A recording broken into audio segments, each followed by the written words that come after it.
house, but I spend most of my time traveling, the fellow replied. I don't get to stay long in any one place. So we have that in common, too. Makes it unlikely that we might meet up again the next time I come back to St. Louis. Yeah, me too. I'm a bit of a rolling stone. You hail from the south? The man asked after silence stretched for a beat. Just a guess, from your voice. Owen tried not to preen at the attention. Baltimore. Are you from New Pittsburgh? The stranger shook his head. Boston, originally, although I've been here and there. Much as Owen wondered about his new companion's work and what kept him traveling, he shied away from that line of conversation. It's not like I confess up to being with the Supernatural Secret Service, and I'd rather not lie. He seems like a decent sort. Unfortunately, there's a driver who'll be waiting for me at the station, so even if he did lean my way, we'd have no time to find a cheap room or dark alley to do anything about it. That your book? The man pulled Owen out of his thoughts. Yes, it's quite fantastical, but a lively read. His acquaintance carried a newspaper, and Owen braced for a dismissive comment about penny dreadfuls.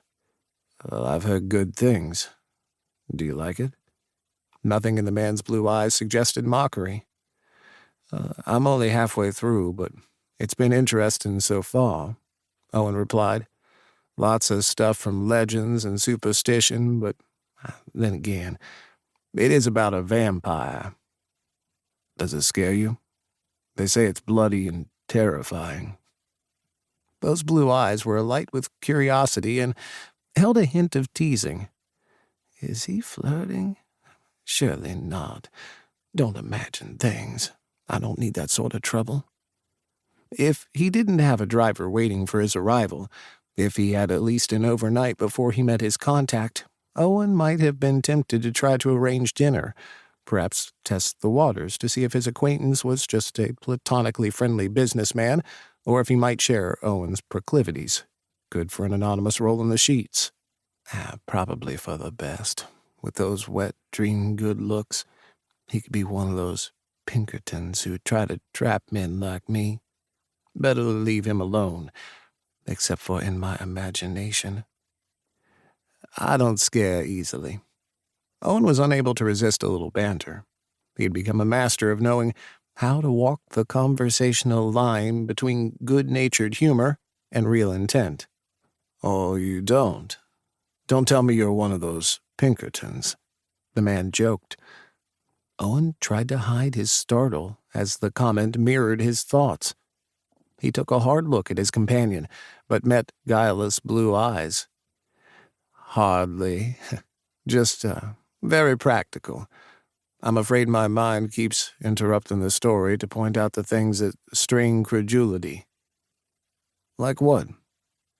The question sounded casual, but Owen thought he saw a flash of something more serious in the man's face before the pleasant smile erased all traces. Damn, I can't tell the truth. Regular people don't believe vampires exist, let alone know anything about fighting them. Undead creatures, people turning into bats, that sort of thing. Although it makes for an exciting read. He could have sworn he saw something spark and then shudder in the stranger's eyes at his answer, and he had the strangest feeling that, while he had given the plausible reply, he had somehow disappointed the man. Anything interesting in the news? Owen nodded to the folded paper. Can I admit that I wasn't reading the articles? The dark-haired stranger dropped his voice as if confiding a secret. I always start with the funnies. Hogan's Alley is my favorite. Never fails to make me laugh. Damn, handsome, built, man has a good sense of humor. Probably for the best I'll never see him again. Not like I could hope for more than a quick fuck. Owen had resigned himself to a solitary future not long after he accepted the truth about his preference for men. He didn't worry about the opinions of other people, and he felt no shame about his desires, but Owen knew that not only would his position with the supernatural